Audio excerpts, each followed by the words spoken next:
청춘의 시절에 가까웠던 사람들 중 현재까지 내 곁에 남아있는 사람은 몇 명인지 생각해보면 아마도 많은 분들이 거의 없다고 느낄 것입니다. 젊을 때는 우정의 매력에 휩쓸려 다양한 사람들과 많은 시간을 보내곤 했습니다. 그러나 나이가 들면서 취향과 생각이 잘 맞지 않는 사람들과의 관계가 오히려 피곤하고 우울해지는 경우가 많습니다. 오늘은 철학자들의 명언을 바탕으로 어떤 사람과 가까이 지내고 어떤 사람과는 멀리 떨어져야 하는지에 대해 배워보도록 하겠습니다. 친해도 남에게 속하지 말라. 온전히 자신에게도 속하지 말라. 자기 자신을 잃지 않고 남에게도 의존하지 않으면서 독립적인 삶을 살아가는 것이 중요합니다. 상대방에게 완전히 속해버리면 자신의 정체성을 잃을 수 있습니다. 자신만을 위하는 자는 모든 것을 자기 자신만을 위해 얻으려고 한다. 타인을 배려하지 않고 자기만을 위해 행동하는 사람들은 결국에는 외로움과 고독을 맛보게 될 것입니다.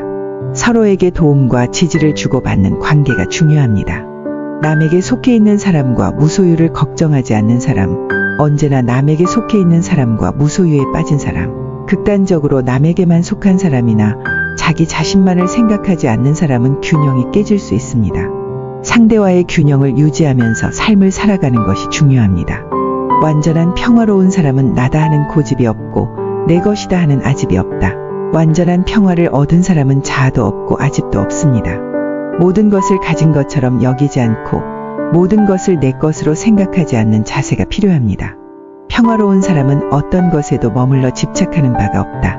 모든 것에 머물러 집착하지 않으면서 무소유의 마음가짐을 유지하는 것이 중요합니다. 모든 것이 변할 수 있다는 인식 속에서 안정을 찾는 것이 평화의 시작입니다. 사랑과 미움도 평화로운 사람을 물들이지 못한다. 모든 감정과 경험을 다양한 색깔로 받아들이면서도 마음의 평정을 유지하는 것이 중요합니다. 감정에 휩싸이지 않고 내면의 평화를 유지하는 것이 목표입니다. 인간관계는 복잡하고 다양한 영향 요소에 의해 계속해서 변화하는 동적인 것입니다. 현재의 가까움이나 관계의 품질이 미래에도 동일하게 유지될지를 예측하는 것은 어렵습니다. 여러 가지 상황과 환경 변화, 각자의 성장과 발전 등이 모두 관계에 영향을 미치기 때문입니다. 가까운 관계에서 서로에게 미래를 약속하기는 쉽지 않습니다. 그러나 이것이 오히려 관계의 흥미로움과 깊이를 부여하는 요소가 될 수 있습니다. 미래의 불확실성 속에서도 서로에 대한 이해와 신뢰를 토대로 함께 성장하고 변화에 대응할 수 있는 관계는 보다 강력하게 발전할 것입니다. 물론 미래를 예측할 수 없다는 것은 두려움과 불안을 가져올 수 있습니다. 하지만 이를 긍정적인 방향으로 활용할 수도 있습니다. 예상치 못한 일들에 대비하면서도 서로에게 지지의 손길을 전하고 어려움을 함께 극복하는 과정에서 결속력과 신뢰가 강화될 것입니다.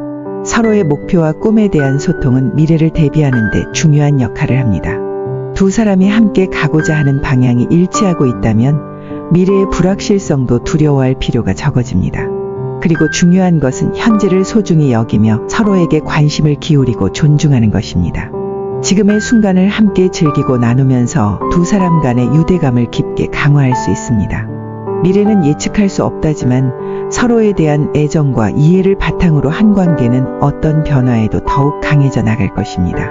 때로는 미래의 불확실성을 다루는 것이 서로에 대한 신뢰를 더욱 강화시키며 새로운 도전에 대응하고 함께 성장하는 계기로 작용할 것입니다.